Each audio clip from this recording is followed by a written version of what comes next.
April 30th ఈరోజు నరసింహ జయంతి, అంటే నరసింహస్వామి ఉద్భవించిన రోజు. అద్భుతమైన రోజు. ఈరోజు నరసింహస్వామి యొక్క ద్వాదశనామ స్తోత్రాన్ని నేర్చుకుందాం. 12 నామాలు కానీ దానికి మంత్రరాజం అని పేరు.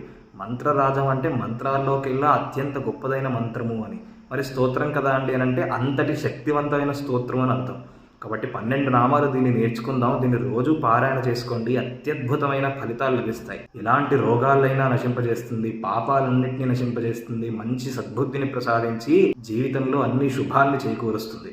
కాబట్టి మనం ఈ ద్వాదశనామ స్తోత్రాన్ని నేర్చుకుందాం. ఈరోజు ఖచ్చితంగా పారాయణ చేయండి. వేరే వాళ్ళకు కూడా షేర్ చేసి తెలియజేయండి. ప్రథమం తు మహాజ్వాలో, ద్వితీయం తూగ్రకేసరి, తృతీయం వజ్రదంష్ట్రశ్చ, చతుర్థం తు విశారదః, పంచమం నారసింహశ్చ, షష్ఠः కశ్యపమర్దనः, సప్తమో యాతుహంతా చ, అష్టమో దేవవల్లభः, తతః ప్రహ్లాదవరదో, దశమో నంతహస్తకः, ఏకాదశో మహారుద్రः, ద్వాదశో దారుణస్తథా.